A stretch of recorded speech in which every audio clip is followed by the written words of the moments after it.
Kalau topiknya itu kelihatannya seru banget ya, jadi lika-likunya banyak, manuver-manuvernya banyak, permasalahannya, problemnya yang dihadapi di lapangan itu banyak. Nice.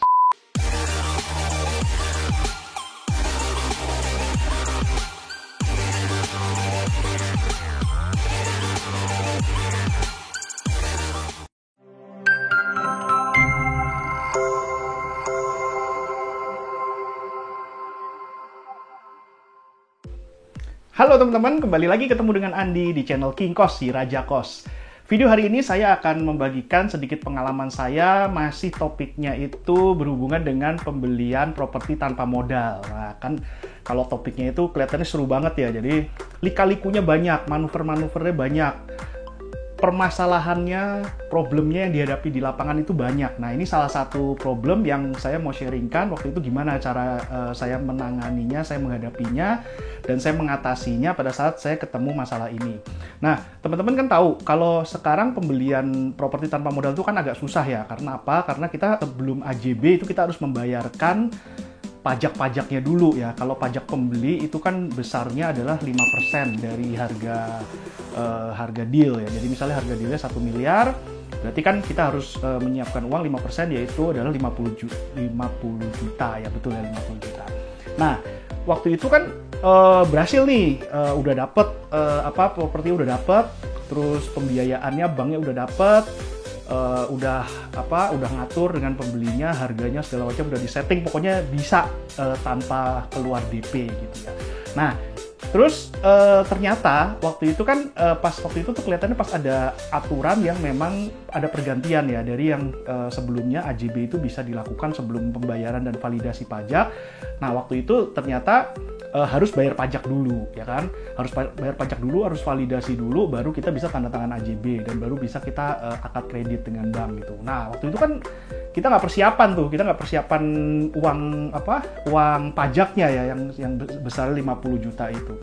Nah, waktu itu gimana caranya? Nah, waktu itu sebenarnya ada sih cara yang sebenarnya dilarang sebenarnya. Kan saya punya kartu kredit, ada beberapa, dan kalau limitnya digabungin itu nilainya cukup besar, hampir 2 miliar gitu. Sebenarnya kalau mau gestun ya, gesek tunai, kan ngetren itu buat kalau orang lagi butuh uang, kalau punya kartu kredit tinggal digesek tunai di orang yang menyediakan bisnis gesek tunai, terus kita bayar cas misalnya 3% atau 4%, itu kita bisa mencairkan limit kartu kredit kita. Tapi kan sebenarnya itu nggak boleh. Nah, saya itu kan orangnya paling nggak pengen gitu sebenarnya kalau melanggar peraturan. Kalau memang ada sesuatu yang nggak boleh ya, kalau bisa sih jangan sampai lah kita melakukan itu, kecuali terpaksa banget.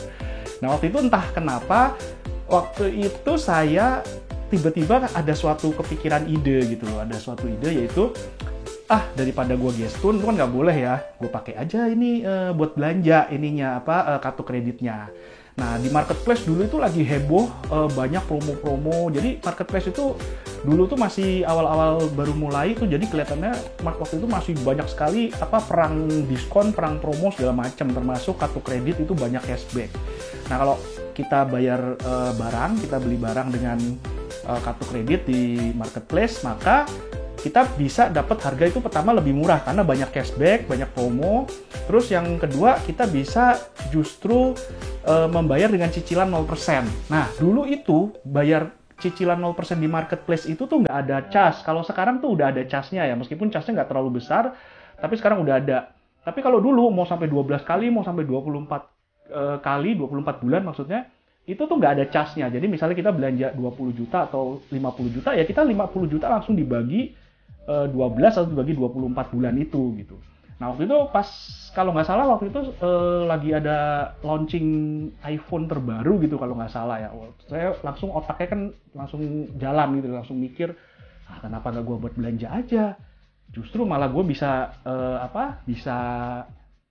dapat cashback, terus bisa nyicil tuh sampai berapa bulan ke depan gitu.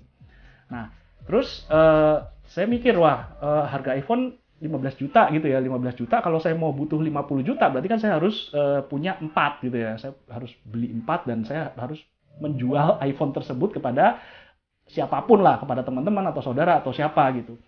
Ya udah, akhirnya waktu itu saya singkat cerita saya bukan gesek ya, kalau di marketplace itu kan kita bayar pakai kartu kredit. Saya beli deh tuh iPhone. Kenapa waktu itu saya milihnya iPhone? Karena pertama iPhone-nya itu lagi baru launching, jadi masih banyak yang nyari, itu satu. Terus yang kedua, harga iPhone itu relatif dia stabil gitu ya, jadi nggak baru launching terus berapa hari kemudian terus harganya turun, nggak. Terus yang ketiga,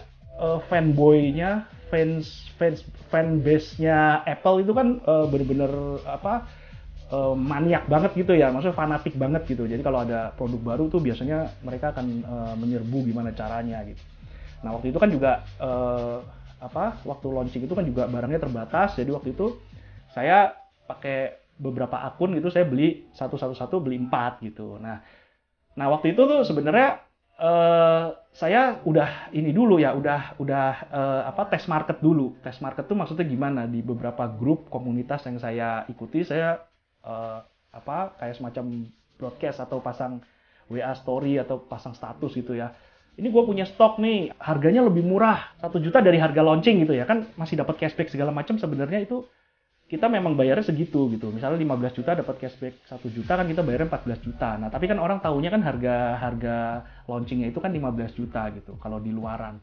Akhirnya saya pasang status, pengumuman di komunitas, di grup-grup. Akhirnya ada yang beli, ada yang mau pesen, ada yang order segala macam. Nah, akhirnya singkat cerita, di situ saya mendapatkan uang sebesar 50 juta yang untuk pembayaran pajak itu tanpa saya harus mengeluarkan uang sepeser pun. Jadi saya modelnya kartu kredit. Saya modelnya buat belanja, terus barang belanjaannya bukan dipakai sendiri. Kalau dipakai sendiri itu namanya konyol, itu namanya pemborosan. Tapi kita pakai kartu kredit untuk suatu hal bukan yang konsumtif, tapi untuk suatu hal yang produktif. Akhirnya lancar, semua akad kredit, pembayaran pajak semua lancar. Saya bisa dapat properti itu tanpa modal, tanpa uang sendiri. Teman saya seneng dapat iPhone murah. Saya juga seneng karena sebenarnya duit 50 jutanya itu kan bonus tuh. Jadi kita dapat 50 juta itu bayar pajak, terus nanti kan pencairan dari bank. Nah itu kan 50 jutanya itu saya masih bisa nyicil lagi sampai 12 bulan itu waktu itu kalau nggak salah. Nah jadi teman-teman, kalau kita seperti yang saya bilang, kalau kita mau kredit, mau tanpa modal, kalau kita pelurunya udah banyak, pengalaman kita udah banyak, itu biasanya pasti ada jalannya gitu loh. Ya itu yang saya bilang, itu manuver-manuver yang kita perlu lakukan di lapangan kalau kita ketemu masalah. Dan kadang-kadang solusinya itu keluar begitu aja tanpa kita mikir setengah mati gitu. Tiba-tiba terbersit aja, tiba-tiba langsung tercetus aja gitu. Nah itu teman-teman, salah satu pengalaman saya yang mengatasi gimana cara waktu itu untuk membayar pajak pembeli tanpa harus mengeluarkan uang sepeser pun dari kantong sendiri. Nah teman-teman, kalau sharing saya ini berguna, silahkan subscribe channel ini dan silahkan bagikan juga video, bisa like, bisa komen juga. Dan terima kasih sudah menonton, sampai ketemu di video yang akan datang. Dadah!